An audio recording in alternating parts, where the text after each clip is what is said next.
وذكر فإن الذكرى تنفع المؤمنين.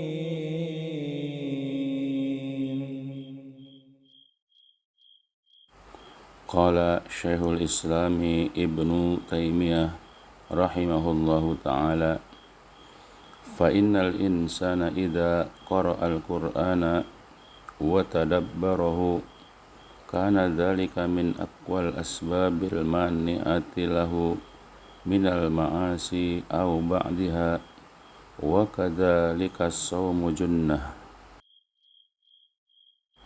Berkata Syekhul Islam Ibnu Taimiyah rahimahullahu ta'ala, sesungguhnya seseorang itu apabila membaca Al-Quran dan mentadaburinya, maka hal tersebut termasuk sebab terkuat yang akan menghalanginya dari perbuatan maksiat atau dari sebahagiannya.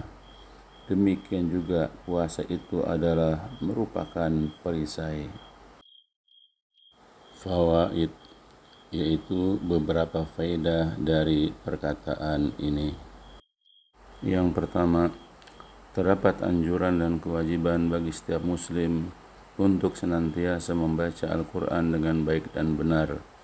Di dalamnya banyak terdapat kebaikan dan keutamaan sebagaimana firman Allah Ta'ala dan sabda Rasulullah SAW berikut ini: Innal ladzina yatluna kitaballahi wa aqamus salata wa anfaqu mimma razaqnahum sirran wa alaniyatan yarjuna tijaratan lan tabur liwaffiyahum ujurahum wa yazidahum min fadlih innahu ghafurun syakur.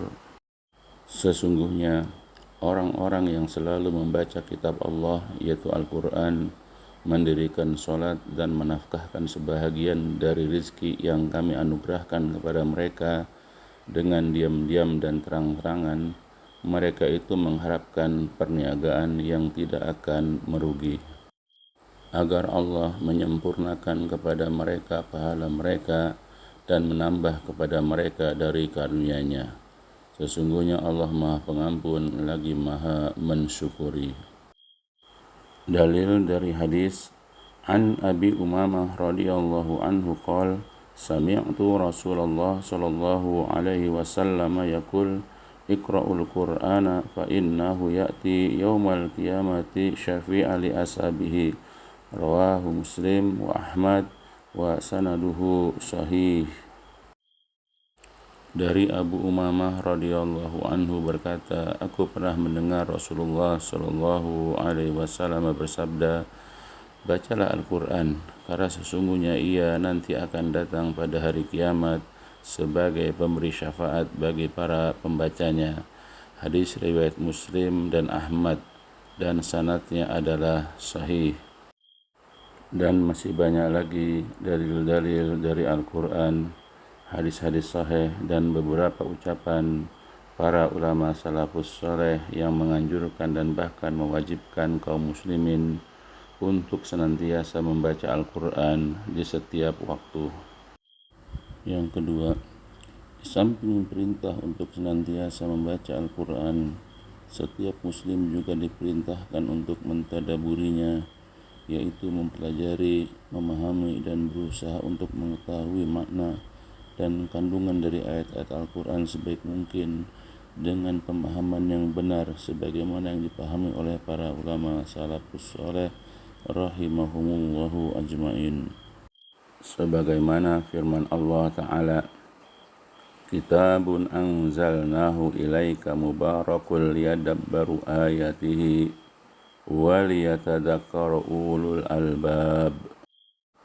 Ini adalah sebuah kitab yang kami turunkan kepadamu penuh dengan berkah, supaya mereka memperhatikan ayat-ayatnya dan supaya mendapatkan pelajaran orang-orang yang mempunyai fikiran.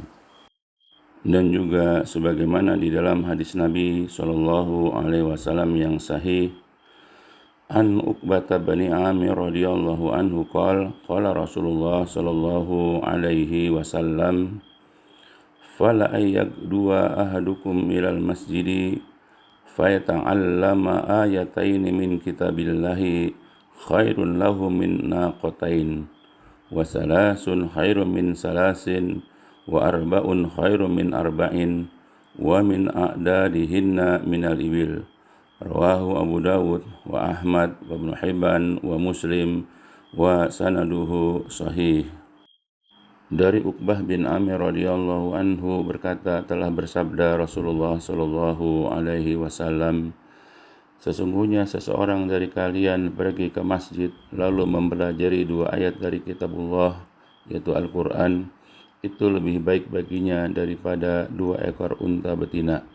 3 ayat lebih baik dari 3 ekor unta, dan 4 ayat lebih baik baginya daripada 4 ekor unta, dan seterusnya. Sejumlah ayat yang dibaca mendapat sejumlah yang sama dari unta-unta. Hadis riwayat Abu Dawud, Ahmad, Ibnu Hibban, dan Muslim, dan sanadnya adalah sahih. Dan masih banyak lagi dalil-dalil sahih yang memerintahkan umat Islam untuk selalu membaca, mempelajari, dan memahami ayat-ayat Al-Quran dengan tepat dan benar, sehingga mereka dapat memahami agama mereka dengan benar lalu merealisasikannya dalam kehidupan sehari-hari. Yang ketiga, jika seorang muslim gemar membaca Al-Quran, mempelajarinya hingga paham, dan di dalam dirinya pun sudah tertanam keimanan dan keyakinan akan kebenaran Al-Quran, maka ayat-ayat tersebut akan dapat mencegah dan menghalanginya dari berbagai perbuatan maksiat yang telah dilarang oleh Allah Jalla wa'ala. Seseorang tidak mungkin dapat menghindar dari semua perbuatan maksiat, maka hendaklah dia berusaha sekuat tenaga untuk menghindari perbuatan maksiat yang paling berbahaya, semisal perbuatan syirik, kekufuran, kemunafikan, dan selainnya yang akan membahayakan dan menyengsarakan hidupnya di dunia dan akhirat. Yang keempat, jika ada seseorang rajin membaca Al-Quran, namun dia masih suka melakukan perbuatan maksiat atau masih malas mengerjakan amal soleh, maka boleh jadi hal ini disebabkan dia tidak memahami apa yang dibacanya dari ayat-ayat Al-Quran. Dan jikapun ada yang sudah memahaminya, lantaran orang tersebut suka ikut beberapa kajian salaf, tetapi masih gemar bermaksiat dan malas berbuat baik, maka boleh jadi dia masih ragu akan kebenaran Al-Quran atau masih bimbang dengan adanya hari perhitungan dan hari pembalasan. Al-iyadu billah. Yang kelima, yang juga harus dipahami dengan baik, bahwa di dalam mempelajari dan memahami Al-Quran, setiap muslim mesti menyandingkannya dengan hadis-hadis Nabi SAW yang sahih dan dipahami dengan pemahaman para ulama salafus soleh, agar tidak ada penyimpangan dan penyelewengan di dalam agama. Juga pada saat belajar membaca Al-Quran, mempelajari dan memahami isi kandungannya, hendaknya dari seorang guru yang ahli dalam bidangnya, yaitu menguasai bahasa Arab, memahami ilmu Al-Quran, hadis, ilmu tauhid, fikih, dan selainnya, bukan dari para kaum sufi, syiah, dan kelompok sesat lainnya yang hanya bisa mendongeng, berbicara tanpa ilmu, dan seterusnya. Yang keenam, pada hakikatnya ilmu agama itu jika dipahami dengan benar, maka akan dapat mencegah orang yang memahaminya dari berbagai perbuatan maksiat. Begitupun amal-amal soleh seperti sholat, puasa, dan selainnya, niscaya akan mencegah pelakunya dari aneka jenis kemaksiatan.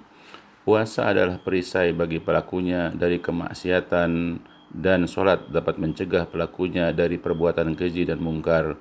Begitu seterusnya, selama dikerjakan dengan penuh ikhlas dan sesuai dengan syariat.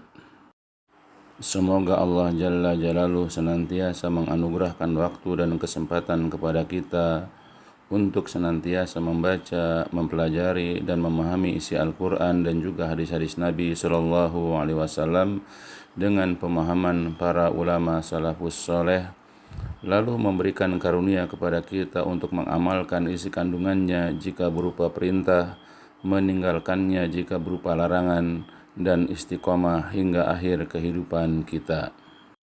Amin ya rabbal alamin. Barakallahu fikum.